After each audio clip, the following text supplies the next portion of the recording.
Repetime un momentico, perdón. Repetí la pregunta, por favor. Que allí en ese proceso donde condenan con una prueba indiciaria, eso no es manifiestamente contrario al inciso final del artículo 81, en razón de que es una prueba de referencia. Oh. Tengan claro que una cosa son las pruebas autónomas conocidas como indicios, y otra cosa es la prueba de referencia.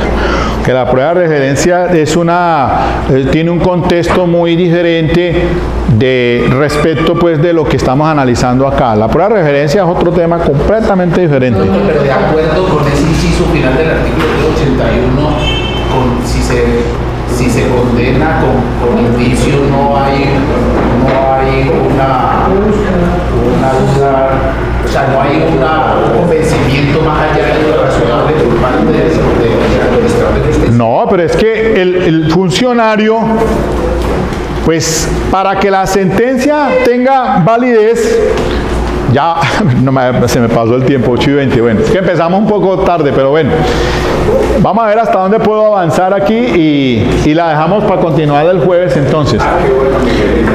Sí, para que hagamos ya el ejercicio en la próxima del interrogatorio, pero ya dándoles todas estas bases aquí que es importante. Pero mira, para responderte a la pregunta, resulta de que es importante de que cuando el juez llega al convencimiento, más allá de toda duda, lo hace son con los medios de prueba que ya ingresaron al juicio oral bajo los principios de inmediación, de publicidad, contradicción y confrontación, debatidos en pleno juicio oral. Entonces, si el juez, para hacer su análisis y sus conclusiones, no se le opone ninguna duda racional a esos medios de prueba, pues tendrá que condenarlo. Por eso les dije el otro día que antes, cuando se trata del alegato de apertura de la defensa, que nunca diga yo voy a probar la inocencia de mi cliente, porque esa se presume. La inocencia se presume. Diga cualquier otra cosa diferente a que va a demostrar la inocencia de su cliente. No, de cómo va a atacar usted, como en este caso, como lo hizo el ejercicio aquí, recordando a Jaime, que lo hizo muy bien en el alegato de la defensa, Jaime, ¿cierto? Sí, de cómo iba a atacar esos elementos de prueba que estaba diciendo ahí en el escrito de acusación del fiscal, en el caso el ejemplo, y de por qué entonces en el juicio oral no iba a tener un futuro en lo que el alegato que está planteando la fiscalía. No va a tener ningún futuro. Y por ahí hubo la otra intervención que no está, de Teo, que se la criticamos constructivamente, porque él al principio comenzó bien también en ese aspecto de su alegato como defensor, pero ya después se empezó a hacer el análisis y va usted a observar, señor juez, en el tema de la conclusión, que no se puede sino dejar es para la fase después del debate probatorio. Cuando usted ya llega en su alegato de cierre, le diga, ¿sí vio, señor juez, lo que le prometí? Que el señor fiscal no cumplió con lo que trajo aquí a juicio oral. Es que llevar a juicio oral a una persona es para demostrar si se configuró el delito. Por eso entonces, en derecho penal, en los juicios orales, es supremamente importante, hombre. Y mire, por eso la Corte Suprema de Justicia ha dicho por ahí, ha recomendado la mejor evidencia, la regla de la mejor evidencia. Por eso es que cuando entren ustedes a hacer los interrogatorios, como lo vamos a ver aquí, de esas habilidades sí se tienen, de cómo es que en el interrogatorio usted va a presentar su teoría del caso. Tiene solidez su testimonio si usted convincentemente le saca lo que necesita y se lo presenta al juez, porque ese señor está ya sentado con su toga, analizando todo, y está haciéndole la evaluación del 404, que es el 404 para el testigo común, porque existe también el testimonio del perito. Y respecto del perito también entonces hay unos análisis que hace el juez que están contenidos en el tema, en el artículo sobre prueba pericial. No, el 404 es el de... No, espérate a ver, es el 400...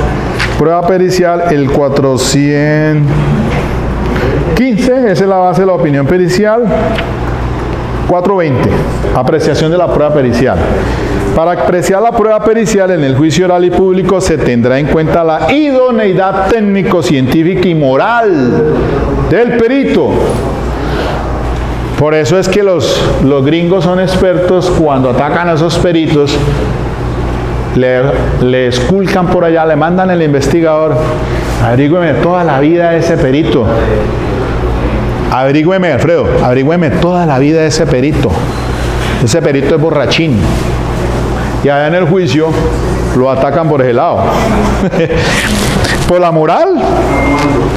Idoneidad técnico-científica y moral del perito. Pero también esa parte no solamente puede ser del perito, sino del testigo. La claridad y exactitud de sus respuestas, su comportamiento al responder, el grado de aceptación de los principios científicos, técnicos o artísticos en que se apoya el perito, los instrumentos utilizados y la consistencia del conjunto de las respuestas. Esto aquí, mire, es tan importante el tema de los peritos que a veces pasamos de largo cuando analizar esto. Se trata el punto de si utilizó, cuál fue la técnica que utilizó el perito. Si fueron técnicas de orientación, de probabilidad o de certeza. Y allí, si usted no tiene un conocimiento en criminalística respecto de eso, pues puede no estar haciendo un buen contrainterrogatorio, porque el artículo sobre las instrucciones para interrogar al perito, el 417, mire, numeral sexto, sobre si en sus exámenes o verificaciones utilizó técnicas de orientación, de probabilidad o de certeza. ¿Y por qué les digo esto? ¿Por qué les digo esto? Porque en esos exámenes que se le hacen al PIPH para la cuestión de estupefacientes, el primer examen que le hacen es el ¿cuál técnica se utiliza? El de... Pues acabé de decirles, ¿cuáles son las tres? Orientación, probabilidad o certeza. ¿Cuál le hacen el primero? Cuando están en el aeropuerto, ¿cuál es el primero que le hacen? El de orientación, que se arroja azul, que si no sé qué, le están diciendo eso es base de coca. Y después tienen que enviarle al laboratorio para el de probabilidad o mejor el de certeza. Entonces, si el material, el elemento físico que obtuvo no es suficiente para llegar al de certeza, pues se está quedando cojo la fiscalía. Yo tenía mucho cuidado cuando se trataba de disparos con arma de fuego. En caso que les digo yo cuando era funcionario de la policía, porque le decían a unos que esa sangre que le encontraron al proyectil no es del muerto, esa es de animal. Son tan avispados. Cuando se manda el proyectil de esa arma incriminada al laboratorio, utilizan la prueba de orientación para decir si lo que tienen, los residuos que aparecen en el proyectil son sangre. Y entonces, al hacer ese estudio utilizando la regla de orientación, no le va a quedar suficientemente para mandar a hacer el de probabilidad o el de certeza. y cómo. Entonces, en un juicio oral, por eso hay que llevarse a los peritos en todas esas áreas. Y esa es la recomendación que hace la Corte Suprema en una decisión de esos casos de delito sexual de la doctora Patricia Salazar Cuellar, de que el fiscal tiene que hacer esa corroboración periférica, porque como en los delitos sexuales eso es a puerta cerrada entre víctima y victimario, pues válgase de todo, esos huellas, rastros, todo eso que dice el 275, que se refiere a la actividad criminosa, la tiene que llevar a juicio oral con su debida técnica de cadena de custodia, y para cada uno tiene que tener su perito. Cada perito tiene que decirle, el perito balístico, el que le va a decir a usted, bueno, efectivamente, ese proyectil fue disparado porque de acuerdo al examen, a las reglas que utilicé en el laboratorio, él le va a decir cuáles son las reglas que usted utilizó en el laboratorio para el estudio del arma de fuego. Chao, Paulina. No, pues que yo utilicé tal sistema, que yo no sé qué, y esas máquinas están al día, y esa vaina allí pues me resulta. ¿De qué grado qué grado tiene en relación con qué fiabilidad? Gracias, Fernando. De certeza. Le dicen así a uno, sacan pecho. De certeza. No, entonces uno qué hace, pues estamos fregados. Por eso es que la cadena de custodia también, yo digo, eso puede ser atacado en el juicio oral.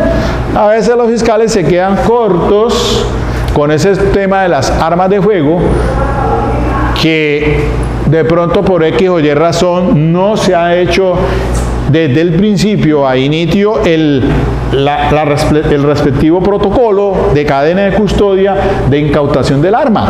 Un arma que porque sucede a las 3 de la mañana en el barrio aquí por acá en Potrero Grande, entonces el policía llega y echa mano a esa revólver y se lo mete aquí. Ya se contaminó. No, yo la cogí porque, mejor dicho, si no yo la cogido se la roban. Claro, llegan todos, pues, ya empieza a fallar la cadena de custodia y él se la pasa a usted al policía judicial para que le haga el estudio. Ya está empezando a contaminada. Entonces, ¿qué ataca uno cuando llega al juicio oral? Llegan al juicio oral al policía que hizo el procedimiento y ahí empieza a fallar, a saltar en las respuestas, que no sabe qué darle la información al fiscal, y el fiscal que ni siquiera se toma la molestia de llevarse el arma allá al juicio oral y ponérsela de presente para que le diga en autenticidad si esa arma que incautó es la misma que tiene allí puesta de presente. Si un arma es tocada por otra persona o manipulada, pues solo el hecho de cogerla pierde la calidad de mismidad. Pues es que empieza usted sabe muy bien que el protocolo de cadena de custodia,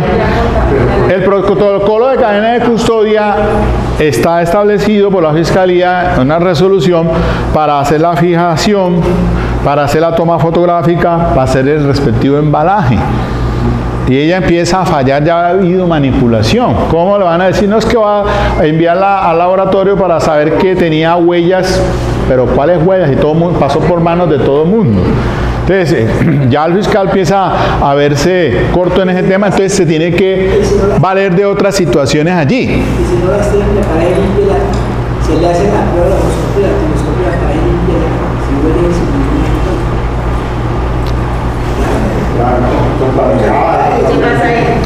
Que si aparece el arma limpia, pues. Bueno, pues habrá que mirar a ver pues qué explicación tiene para eso, ¿no?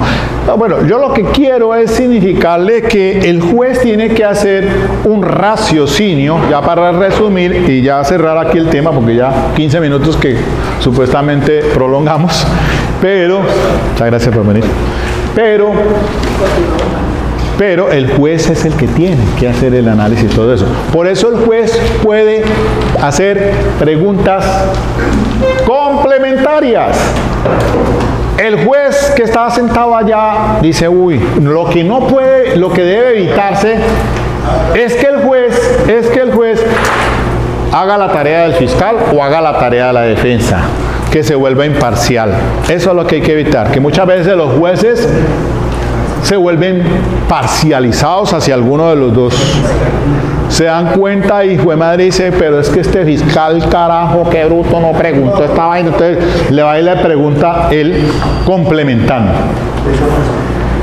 Mis queridos amigos, dejemos aquí entonces y continuamos el jueves. Comenzamos con el tema ya en sí del interrogatorio.